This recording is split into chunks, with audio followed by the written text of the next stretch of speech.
Obila e kaunti ma Homa Bay dhi nyime gi manyo japuonj maduong' e skund primar moro e Kagan e kar chung' od bura Marangwe ma iseyo kuom nego japuonj mano serutaya bang' gwandruok bede kindgi e wi kiewo mar lowo e gweng' ma Wikawiti e location ma Gem Sori Kachiena.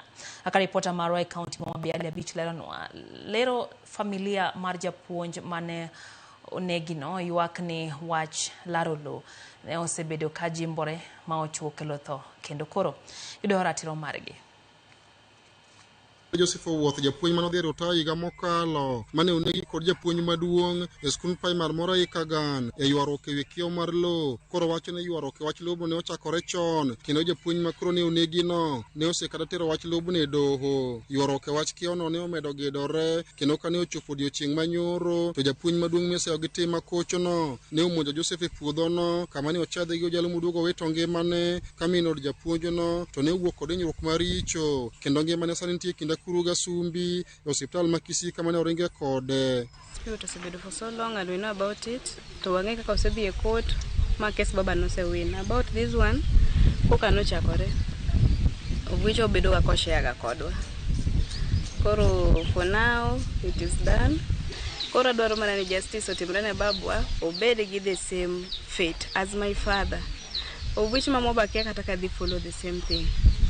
Anna biro kano kabiro na bire liel beno kabiro na ngeni baboto babu wano gocho na on Friday okona ni oyudo na tich moro Homa Bay County koro okona ni owinjo ni wadhi today on Monday koro ng'isani bi on Sunday we draft the application. Familia mar japuonj mane onegi no wacho ni giseneno matek e wach lobno na koro gikone to nokelo tho mar japuonj no ka gidwa ni mondo sirkal okonygi mar yudo ratiro mar japuonj no bang' kane osenegi kod nek makoch no. Ok en gima ber weche lo en mana gima thin ma ji weyo to ng'ato ok nyalo puro. The same thing he has done it severally.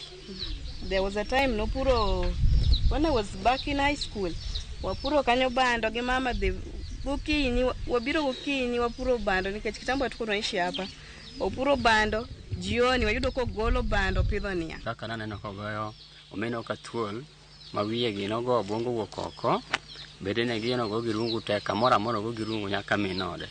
Koro wan gi mwakwasa family okwane mondo justice mondo miya yudre. Ruoth marito location ma Gem Sori Kachiena Peter Oula wacho ni bure wach kiewo mar lobno ne osetere doho kendo doho ne dhi golo ng'eto mare wach lobno kochopo tarik 18 mar dwe ni. Oula ne okono obila Marangwe dhi nyime kod timo nonro matut e wach nek mar japuonj no mar mako achich mitudo kod nek makoch no kana okwayo jopiny mondo oremos gi e kinde ni ma nonro mar obila dhi nyime. En gima no chakore chon offices magwa gi mamoko osetemo ka kelo kwe kind jariyogi to kweno ne pok oyudore.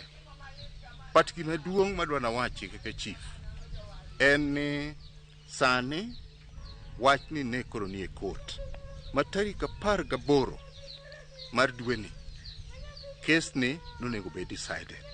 Kana ayudo simu kwa ir japuonj mawadgi Joseph onyisa no Peter Agong ni en head teacher mar Onyege Comprehensive School in Kagan East location. Head teacher mar school en ng'amo dhi school.